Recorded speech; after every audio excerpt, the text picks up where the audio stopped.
Eh, je sais pas si t'as remarqué, mais à chaque fois que je prends une photo avec mon téléphone, bah, elle est toujours moche. Qu'est-ce que tu fais là, toi? Pas trouvé mieux, ok?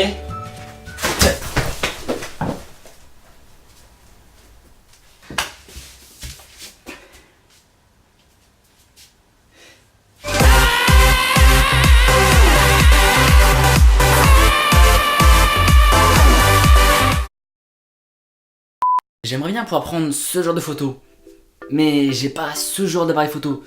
Du coup, bah, je sors mon Wiko. Bah ouais, hein, c'est la Hess, on est bien d'accord. Hein.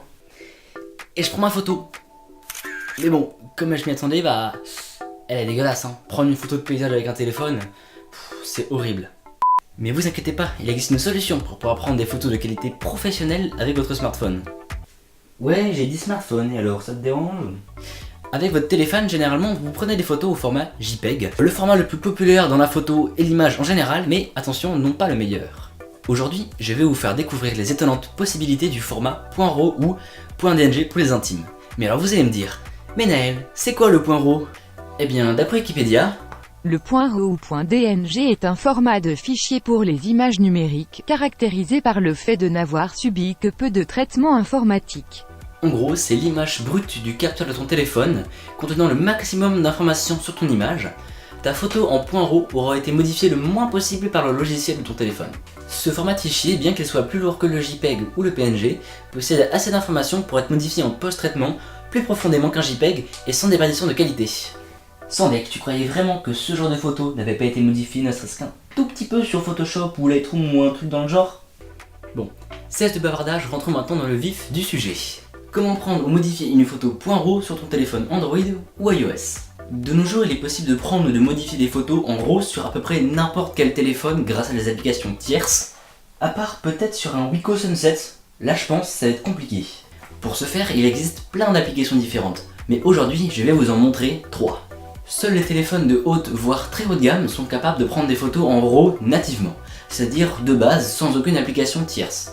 La première s'appelle Open Camera, elle est gratuite et disponible sur Android uniquement. Grâce à elle, vous allez pouvoir modifier des paramètres lors de la prise de vue, tels que la luminosité, l'ISO, le shutter speed, etc. Mais nous, ce qui nous importe le plus, c'est de pouvoir modifier le format de vos images. Pour activer l'option RAW, il vous suffira d'aller dans le petit rouage en bas à droite, ensuite de descendre tout en bas et d'aller activer Utiliser l'API Caméra 2. Après ceci fait, vous allez devoir retourner paramètres. Allez dans Paramètres photo en bleu, cliquez sur RAW, et ensuite cochez la case DNG, entre parenthèses RAW Only. En prenant vos photos depuis cette application, vous aurez vos photos au format .dng, qui est en fait la version .RAW mais sur téléphone, créée par Adobe. Pour traiter vos photos en RAW, il vous faudrait une deuxième application. Celle-ci s'appelle Snapseed, gratuite et toujours disponible sous Android et iOS. C'est grâce à elle que vous allez pouvoir embellir vos clichés. Pour commencer, il faut choisir votre photo en cliquant sur le plus au milieu de l'écran. Après avoir sélectionné votre photo en RAW, vous allez la voir apparaître sur votre écran.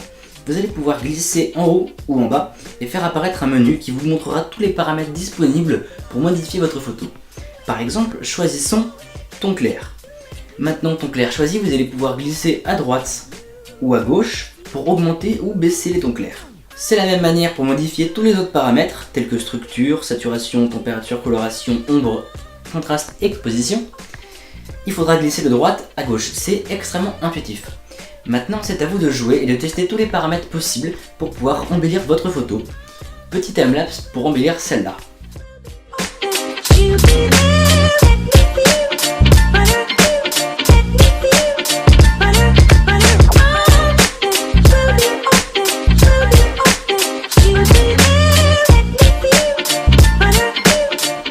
Dès que votre photo vous semble parfaite, il vous suffit de cliquer sur le OK en bas à droite, la petite flèche.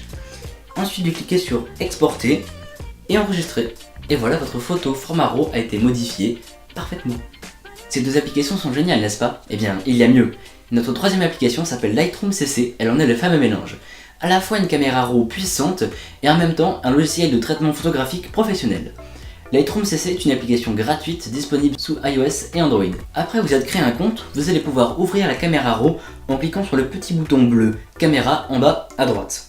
Cette partie de Lightroom possède les mêmes capacités que Open Camera, mais d'après moi est un peu plus intuitif on va dire. Sur la partie caméra de Lightroom, le mode RAW est déjà activé de base, sinon vous pouvez le désactiver avec le bouton DNG en haut au milieu. Donc une fois votre photo de Muchas Qualidad en poche, vous allez pouvoir cliquer sur le petit bouton plus à côté de la caméra en bleu et choisir votre photo au format RAW. Vous verrez il y a un petit, il est écrit RAW en haut à gauche de l'image. Pour embellir encore une fois votre photo, cela se fait à peu près de la même manière que sur Snapseed, c'est-à-dire qu'il y a un onglet lumière, il y a un onglet couleur, il y a un onglet détail. On peut modifier plein de paramètres différents, il y en a même plus que sur Snapseed. La modification se fait ici grâce à des curseurs, et non pas en glissant le doigt, petit timelapse pour améliorer cette belle photo d'arbre.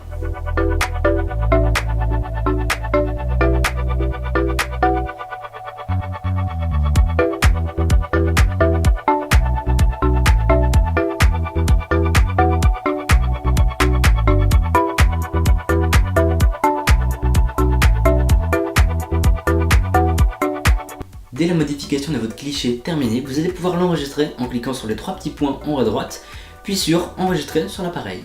La vidéo touche à sa fin, j'espère qu'elle vous aura plu. C'est la première vidéo que j'ai réellement écrite, et j'essaye d'améliorer la qualité de mes vidéos et de vous proposer du contenu toujours plus intéressant. En tout cas, moi je vous dis à la prochaine dans une nouvelle vidéo.